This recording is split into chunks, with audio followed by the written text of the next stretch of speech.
တေယန်ဇာတာနဲ့တဘာဝပတ်ဝန်းကျင်ထိန်းသိမ်းရေးဝန်ကြီးဌာနမြန်မာတစ်လုပ်ငန်းမှာဝင်ကဘောစင်စကန်ကို2025ခုနှစ်ကစတင်ဖွင့်လှစ်ခဲ့တာဖြစ်ပါတယ်။ခီးသွွားပြည်သူများအနေဖြင့်ဝင်ကဘောစင်စကန်မှာစင်များရဲ့တဘာဝဓလေ့များအားလာရောက်လေ့လာနိုင်ပြီးနေ့စဉ်ပိတ်ရက်မရှိဖွင့်လှစ်ထားရှိကြောင်းလည်းသိရပါတယ်။သတင်းပြည်စုံကိုဆက်လက်တင်ပြပေးသွားမှာဖြစ်ပါတယ်ခင်ဗျာ။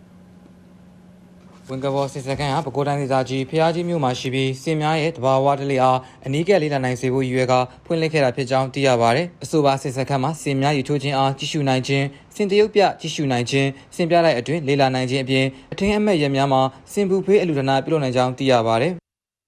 စင်တွေကိုထိန်းသိမ်းဆောက်ရှောက်တတ်အောင်ပြီးတော့ခီးသွွားလုပ်ငန်းဖွံ့ဖြိုးတိုးတက်ဖို့ဒေသခံပြည်သူလူထုတွေလောက်ကိုင်ခွင့်လန်းရရှိဖို့ရည်ရွယ်ပြီးတော့စင်စကန်ဖွင့်လှစ်ခဲ့တာပါဒီစင်စကန်မှာစင်ငယ်လေးတစ်ကောင်ပါပေါ့နော်အားလုံးပေါင်း10ကောင်ထိန်းသိမ်းဆောက်ရှောက်ထားပါတယ်စင်ရီရှို့တော့လေးလာလို့ရပါမယ်ဗျစနေတင်လို့လိုရက်ပြင်းမှာကြာရင်စင်တရုပ်ပြသတာကိုကြည့်လို့ရမယ်နောက်စင်ပြတိုင်းလေးလာလို့ရပါမယ်ဗျစင်စာကျွေးလို့ရမယ်စင်ပူပေးကျွေးခြင်းကျွေးလို့ရပါတယ်လက်ပိုင်းဆို9နာရီကနေညနေပိုင်းဆို9နာရီခွဲထိဖွင့်နေသတ်မှတ်ထားပါတယ်ဗျ။စင်တွေရဲ့တနေ့တာကတော့မနက်ပိုင်းဆိုရင်တို့ရေချိုးစင်းတဲ့စနေနေ့လိုနေမျိုးဆိုရင်တရုပ်ပြပေးတဲ့ဧည့်သည်တွေရှိရင်ရန်ကုန်ဘက်ကလာလို့ရှိရင်39မိုင်ကနေပြီးတော့ဖျားကြီးဖြတ်လမ်းပေါ်တက်လိုက်တာနဲ့9မိနစ်လောက်မောင်းရင်ကျွန်တော်စင်စကန်ရောက်ပါပြီဗျ။ဖျားကြီးဘက်ကလာမယ်ဆိုလို့ရှိရင်4မိုင်လောက်မောင်းရင်ကျွန်တော်စင်စကန်ရောက်ပါတယ်ဗျ။ကြိုက်တီကိုဖျားဘူးသွားတဲ့လူတွေနောက်ပြီးတော့ဖန်လဲသွားတဲ့လူတွေကဒီစင်စကန်ကိုမြန်လန်းနေပြီးတော့လာမယ်ဆိုလို့ရှိရင်39မိုင်ကနေပြီးတော့ဆင်းလိုက်ရင်9မိနစ်လောက်ကားမောင်းလိုက်တာနဲ့ကျွန်တော်စင်စကန်ရောက်ပါတယ်ခင်ဗျ။ဒီလိုမိုးတင်းပိုင်းကတော့ကျွန်တော်တို့စင်စကန်ကိုလာရောက်လည်ပတ်တာက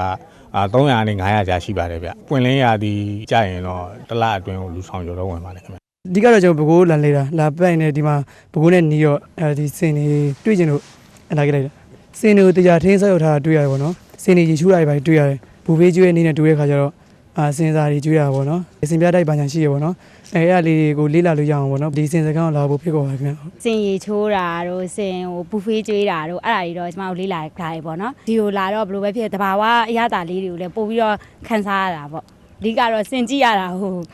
သဘောကျပါတယ်ဝင်ကဘောစစ်စကန်ဟာပဲခူးရိုးမရဲ့တဘာဝတတော်အနီးမှာတရှိတာကြောင့်တောတောင်ရင်းမီအလားကိုခန်းစားနိုင်မှာဖြစ်ပါတယ်အဆိုပါစစ်စကန်ကိုနေ့စဉ်ပိတ်ရက်မရှိဖွင့်လှစ်ပေးလျက်ရှိကြောင်းလည်းသိရပါတယ်ဒီသတင်းကိုတော့ပဲခူးသတင်းဌာနကပေးပို့ထားတာဖြစ်ပါတယ်